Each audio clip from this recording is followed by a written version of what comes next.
Certaines personnes que vous voyez en train de faire certains métiers, c'est pas parce qu'ils n'ont pas étudié. J'ai rencontré un motard récemment qui me racontait son histoire. Il est licencié depuis quelques années maintenant. Après ses études, il avait trouvé un emploi où il gagnait 200 $ pendant 2 ans. Il se dit, avec la vie qui augmente, l'inflation, il n'arrivait pas à s'en sortir. Il se dit de prendre l'argent qu'il avait mis de côté pour acheter une moto pour commencer à faire le transport avec. Quelques années après, il a maintenant 4 motos. Il fait aussi d'autres transports. Et plus la moto qu'il a, ça fait 5 motos. Plus une quincaillerie.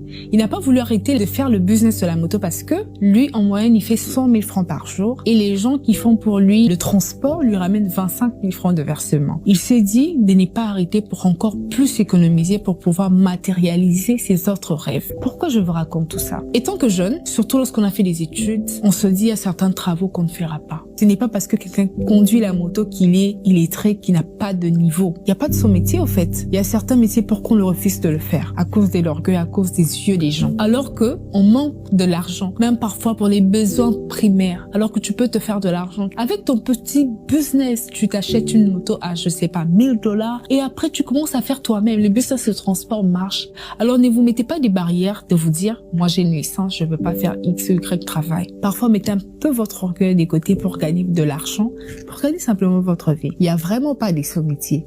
C'était Meta, abonne-toi pour ne rater aucune de mes vidéos.